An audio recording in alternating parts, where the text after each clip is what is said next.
Bonjour frères et sœurs. La parole de Dieu nous exhorte à méditer sur sa parole. Dans Josué chapitre 1 verset 8, il dit que médite cette parole jour et nuit afin que tu puisses avoir du succès, afin que tu réussisses. Et dans Matthieu chapitre 4 verset 4, Jésus a répondu à Satan que l'homme ne vivra pas de pain seulement, mais de toute parole qui sort de la bouche de Dieu. C'est pour cela que je vous invite, frères et sœurs, à regarder ces petites vidéos que je vais faire au fur et à mesure où j'avance. Chaque jour, je vais essayer de partager selon que l'Esprit me donnera une parole pour vous, ou bien un verset dans la parole de Dieu, afin que je puisse vous exhorter et aussi vous aider à méditer la parole.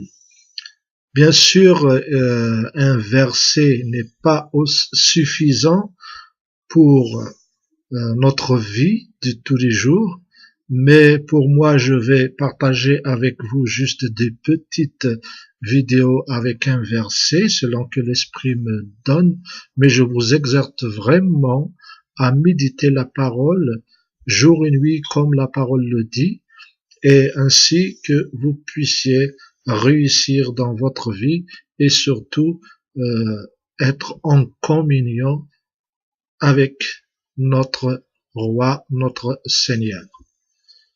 Pour aujourd'hui, je tiens à partager ce verset, évident bien sûr, qui a motivé mes vidéos.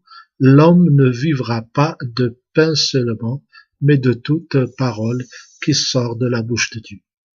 Donc je vous exhorte vraiment à le méditer toute la journée, comme dit la parole matin et soir. En fait, elle ne demande pas de ne rien faire, mais à méditer, prendre une parole et la ressasser, penser à cette parole du matin au soir jusqu'à ce que vous puissiez recevoir un réma ou bien une révélation de la part de Dieu. L'homme ne vivra pas de pain seulement. Certes, nous avons besoin de pain parce que nous avons un corps. Nous avons besoin de connaissances, de faire des études, d'avoir des émotions, parce que nous avons une âme, mais nous avons besoin de la parole de Dieu parce que notre esprit doit être nourri, et la seule nourriture de l'esprit, c'est la parole de Dieu. Donc je vous laisse ce verset pour aujourd'hui, et je vous donne rendez-vous demain avec une autre parole, un autre verset. Au nom de Jésus, soyez bénis, à demain.